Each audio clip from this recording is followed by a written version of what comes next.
बहुत समय पहले की बात है। एक छोटे से गांव में एक महिला रहती थी जिसका नाम था सावित्री।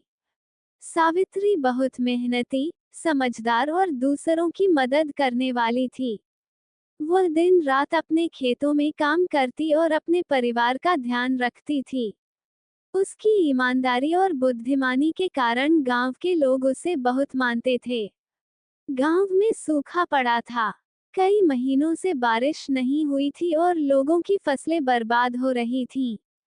गांव के लोग चिंता में डूबे रहते, क्योंकि खाने पीने का सामान कम हो गया था। सावित्री के पास भी थोड़ी सी फसल बची थी, लेकिन वह चिंतित नहीं हुई।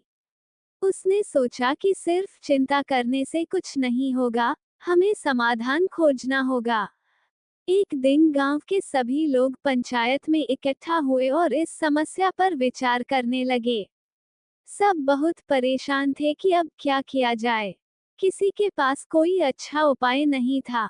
तभी सावित्री ने कहा, हम सब यहाँ बैठे हैं और समस्या पर बात कर रहे हैं, लेकिन इसका हल तो हमारे पास ही है। हमें मिलकर काम करना होगा। गांव के लोगों ने पूछा, कैसे सावित्री, तुम क्या सुझाव दे रही हो? सावित्री ने कहा, हमारे पास जो भी बची हुई फसल है, हमें उसे बांट लेना चाहिए। अगर हम इसे आपस में बांटेंगे, तो हम सब इस मुश्किल समय में एक दूसरे की मदद कर सकते हैं। साथ ही हमें कुछ पेड़ लगाने चाहिए और तालाब को साफ करके बारिश का पानी जमा करने की तैयारी करनी चाहिए। कुछ लोगों ने सोचा कि फसल बांटने से उनकी मुश्किलें बढ़ सकती हैं, लेकिन सावित्री ने समझाया, अगर हम अभी स्वार्थी बनेंगे, तो आने वाले दिनों में यह समस्या और बढ़ जाएगी। पर अगर हम एक दूसरे का साथ देंगे, तो हम इस मुश्किल समय को आसानी से पार कर सकते हैं। सावित्री की बात सुनकर गांव के लोग उसकी समझदारी से प्रभावित हुए।